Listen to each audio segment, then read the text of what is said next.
Hello everyone, welcome to my channel. तो हम यहाँ पे आज जेपीएससी एफआरओ रिजल्ट के बारे में डिस्कस करने के लिए आए हुए हैं। ठीक है, एग्जाम हुए काफ़ी दिन हो चुका है। ठीक है, अभी तक रिजल्ट का कोई अता पता नहीं है। तो यहाँ पे हम कुछ बातों पे डिस्कस करेंगे कि क्या हो सकता है। तो जैसे कि हमने कुछ सोर्सेज से पता किया है और जेपीएससी के थ्रू जो जो जो चीज़ें पता चला है उस पर आज हम डिस्कस करेंगे। इनका रिजल्ट कब तक डिले हो सकता है एफआरओ का। ठीक है, तो देखिए दोस्तों, एक चीज तो कंफर्म हो गया है कि इस डेट पे जो इन लोगों को मेंस का डेट निकाला हुआ है हमारा 31, 1 और 2 जो नवंबर को इन लोग का मेंस का डेट है, उस पे तो एग्जाम होने के चांस 80% है कि नहीं होंगे। 80% चांस है कि एग्जाम नहीं होने वाला है। ठीक है, एग्जाम 80% चांस है कि उस पर नहीं होगा, ज़्यादा चांस है। मैं आपको लॉजिक देता हूँ कि वैसा क्यों। क्योंकि देखिए आज आज 24 सितंबर हो चुका है। ठीक है, अभी तक इन लोग का नहीं आंसर की रिलीज किया इन्होंने दोबारा। ठीक है, आंसर की भी नहीं आया हुआ है। ओके, आंसर की भी अभी इन लोग फाइनल आंसर की नहीं दिया हुआ है। ठीक है, और अगर ये निकालते भी हैं रिजल्ट, मान लेते हैं रिजल्ट निकाल देते हैं, उसके बाद ये कम से कम 10 से 12 दिन तो ये टाइम देंगे ना मेंस के लिए फॉर्म भरने के लिए। ठीक है, मेंस के फॉर्म के लिए तो टाइम देंगे ही 10 से 12 दिन। ठीक है, अब 10 से 12 दिन टाइम देने के बाद फिर से 15 दिन के अंदर एडमिट कार्ड रिलीज करके एग्जाम ले लेना, इतना तो जेपीएससी नहीं लगता है कि इतना ज्यादा फास्ट हो चुका है कि ये सब काम कर सके। ठीक है, तो इससे ये है कि इस डेट पे एग्जाम तो होने के चांसेस बहुत कम हो चुके हैं अब, क्योंकि अब नहीं लगता कि इस डेट पे एग्जाम होगा। एग्जाम डेट एक्सटेंड होगा। ठीक है, एग्जाम डेट एक्सटेंड होगा, एग्जाम डेट पोस्टपोन होगा। ठीक है, चलो ठीक है, ये तो हो गया कि एग्जाम डेट पोस्टपोन होगा। तो कब तक होगा ये देखते हैं हम लोग। ये कंफर्म है कि एग्जाम डेट पोस्टपोन करेगा इन लोग, क्योंकि उस डेट पे नहीं ले पाएगा। मुझे पर्सनली भी नहीं लगता है कि ये एग्जाम उस टाइम पे लेंगे। ठीक है, तो आप लोग को प्रिपरेशन अपना जारी रखना चाहिए, प्रिपरेशन मत रोकिएगा, क्योंकि जितना ज़्यादा टाइम मिल जाए उतना अच्छा है। मेंस में जितना ज़्यादा टाइम मिलता है उतना ही अच्छा है, ये फ्री नहीं है। ठीक है, तो अब इन लोग एक्सटेंड क्यों कर रहे हैं। ठीक है, तो देखिए, पहले तो इन लोग का सीडीपीओ का रिजल्ट, सीडीपीओ का रिजल्ट बहुत दिन तक पेंडिंग पड़ा हुआ है। तो इन लोग का चक्कर है कि सबसे पहले उसको निकालो, सीडीपीओ को। दूसरी बात क्या है ना कि ये कुछ इश्यूज से भी ये डील कर रहे हैं कि ये बहुत सारे जो रोल नंबर्स हैं, कुछ ऐसे एप्लीकेशन स्टूडेंट क्या हुआ है। ठीक है, जिन्होंने बताया कि बहुत सारे लड़के ऐसे हैं, कुछ रोल नंबर का लिस्ट इनके पास आया हुआ है कि बहुत सारे लड़के ऐसे हैं जिन्होंने क्वेश्चन को ब्लैंक छोड़ दिया था, कुछ ही क्वेश्चन उन लोग किए थे, और उसके रिगार्डिंग भी इनके पास आया हुआ है कंप्लेन। ठीक है, तो उस पर भी इन लोग कुछ कर रहा है कि ये कंप्लेन का कुछ सॉल्यूशन देने का, कि ये वाकई में हुआ है कि नहीं हुआ, इस पर भी लोग जांच कर रहे हैं। ठीक है, और तीसरी बात है कि कुछ इन्होंने बताया कुछ टेक्निकल इशू है जिसके कारण अभी रिजल्ट डिले हो सकता है एफआरओ का। लेकिन हाँ, प्रोसेस में है, ये प्रोसेस में है कि ये ले आएंगे, लेकिन अभी थोड़ा डिले चल रहा है। तो डिले चल रहा है यानी कि अभी इस डेट पे आने का तो संभावना कम है। हमको लगता है पहले ये सीडीपीओ का रिजल्ट निकालेंगे, फाइनल जो रिजल्ट है सीडीपीओ का उसका लाएंगे, और उसके बाद ये आगे का प्रोसेस शुरू करेंगे। तो एफआरओ का रिजल्ट तो अभी रुका हुआ है। ठीक है, तो अभी तो चांस कम है उस डेट पे ये ले पाएंगे।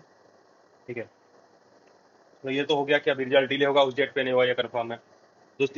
और क्या है ना कि आप अपना रिजल्ट आंसर राइटिंग है ना, वो प्रिपेयर करते रहिए। ऐसा नहीं कि अभी एग्जाम रिजल्ट नहीं आ रहा तो हम बैठ गए कि भाई मेरे इतने नंबर आए, इतने नंबर आ रहे हैं। पिछले वीडियो में मैंने बात किया था कि जिनका भी कट ऑफ है 95 ± 2 है, वो अपना मेंस की तैयारी 100% श्योर होके करें।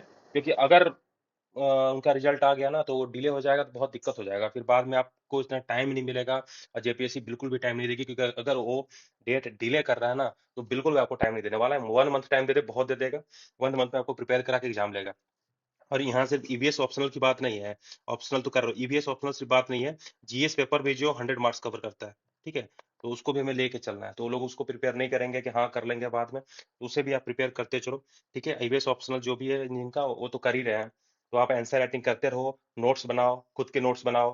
ठीक है, और आंसर राइटिंग हमेशा जारी रखो, क्योंकि एग्जाम में प्री नहीं है, जो ऑब्जेक्टिव आएंगे एग्जाम में लिखना होता है, तो आपका जितना ज्यादा आपके पास कंटेंट होगा उतना ज्यादा आप मार्क्स सिक्योर कर सकते हो। ये बात है। तो आपको अभी रुकना नहीं है, क्योंकि रिजल्ट अभी डिले होगा। ये 80% मैंने बता दिया, कंफर्म है कि रिजल्ट डिले होगा। तो अभी चांस कम है आने का। ठीक है, तो आप आंसर राइटिंग प्रैक्टिस करते रहो, नोट्स बनाओ, टॉपिक्स को अच्छे से समझो। ठीक है, ये सब आपको चलते रहना चाहिए। यही बात है इस वीडियो में मुझे डिस्कस करना था कि आप परेशान मत होइए। ठीक है, और ये जो कट ऑफ मैंने बताया ना भाई, ये जो मतलब सिक्योर कट ऑफ है। अब इससे मतलब कम भी हो सकता है, लेकिन ज्यादा नहीं जाने वाला। मतलब 95 +- 2 जो मैंने बोला, 93 से 97 के अराउंड यही होगा, उससे ज्यादा नहीं जाने वाला। आप कभी भी जेपीएससी का पुराने रिजल्ट भी आप देखो ना, तो उससे भी ये आंकड़ा यही बैठ रहा है, इसी के अराउंड रहेगा। तो अगर कम वाले भी प्रिपेयर कर सकते हैं, 90 भी कट ऑफ जा सकता है, 89 भी जा सकता है, ये नहीं बोल रहे, लेकिन 97 प्लस जाना ये थोड़ा सा टफ है। अगर उतना जाएगा तो फिर ठीक है, फिर क्या ही बोल सकते हो, तो जेपीएससी मालिक है ना, वो तो कुछ भी कर देगा। लेकिन जहां तक लग रहा है किसी अराउंड है, और इस अराउंड के जो बच्चे हैं वो प्रिपेयर आप करते रहो। ठीक है, रुकना नहीं है कि हाँ मैं सोच रहा हूँ कि रिजल्ट आ जाएगा। जैसे कि पिछले वीडियो कमेंट में एक बच्चे ने कहा था कि मेरा तो सर मेरा 98 मार्क्स आ रहे हैं, तो मैं क्या करूँ, मुझे समझ में नहीं आ रहा, मैं क्या करूँ फिलहाल। तो आप 98 मार्क्स पे ये नहीं कर सकते हो कि सर मैं क्या करूँ, समझ में मुझे नहीं आ रहा है। ठीक है, क्योंकि उतने मार्क्स पे बहुत सारे बंदे हैं। और अभी आप बहुत सारे इंस्टीट्यूट अपना निकालते हैं, जो पोल भी किया था उन्होंने, ज्यादातर बंदे जो थे 93 94 के राउंड ही फंसे हुए हैं। ठीक है, अब 93 या 95 प्लस बहुत कम बंदे गए थे, आप कैसे कट ऑफ करोगे। हाँ, कम कम ही बच्चों का था, लेकिन उतने में समझ में आ जाता है ना कि क्या चल रहा है। ठीक है, तो 98 मार्क्स पे तो आपको बनता ही नहीं है ना कि आप बैठे रहो कि मैं मुझे समझ में नहीं आया, मैं क्या करूँ, सोचूंगा। तब तो आपका मेंस से ऐसे ही बाहर हो जाओगे फिर आप, अगर प्रिपेयर नहीं करोगे तो। ठीक है, तो एग्जाम तो सिर्फ ये नहीं है ना कि हमको सिर्फ प्री निकालना था, हमने प्री क्वालिफाइड कर लिया तो भैया मेरा सिलेक्शन हो गया। नहीं, इसके बाद तो मेंस भी है ना, मेंस है, इंटरव्यू है। ठीक है, ये सब चीजें हैं, तो इसमें आपको करना पड़ेगा। तो आप लगे रहो, तैयारी मत रखो। ठीक है, मेंस बहुत टफ होता है, मेंस में लिखना होता है, खुद के अंदर से आपको कंटेंट याद करना पड़ेगा, रिकॉल करना पड़ेगा। रिकॉलिंग पावर आपका, रिकॉलिंग पावर जो है, रिकॉलिंग पावर आपका तभी बढ़ेगा जब आप आंसर राइटिंग प्रैक्टिस करोगे। आंसर राइटिंग आंसर राइटिंग करोगे ज्यादा से ज्यादा मैक्सिमम, तब आपका रिकॉलिंग पावर बढ़ेगा। क्योंकि वहाँ एग्जाम में आपके नोट्स जो प्रोवाइड कर रहे हैं कोचिंग वाले, वो नहीं होगा। वहाँ एग्जाम में आपका जो खुद का जो पर्सनल लैंग्वेज होगा, पर्सनल आप कैसे कन्वे कर पाते हो ना एग्जाम में, वो ज्यादा इंपॉर्टेंट हो जाता है। ठीक है, तो अभी के लिए तो इतना ही। तो आप घबराइए नहीं, रिजल्ट डिले होगा, लेकिन पैसेंस बनाए रखिए। आप अपना प्रिपरेशन जारी रखिए, क्योंकि कभी भी जेपीएससी रिजल्ट दे देगा। क्योंकि अब तो 2 बजे रात को, 3 बजे रात को भी रिजल्ट दे रहे हैं, ये कभी भी दे सकते हैं, इनका कोई गारंटी नहीं है। लेकिन ये डेट में डिले होगा, ज्यादा चांस है डिले ही होगा, कंफर्म है। ठीक है, ये डेट मिलेंगे, भले वो 8 दिन ही डिले करें, लेकिन डिले करेंगे। तो अब देखेंगे बाद में नेक्स्ट वीडियो में क्या, कैसे जेपीएससी का क्या चल रहा है। लेकिन अभी तो फिलहाल यही हमें मुझे मिला है, जहाँ तक जानकारी मिली है।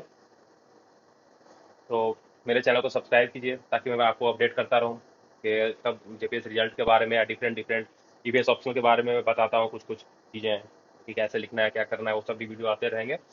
तो thanks for watching and God bless you all.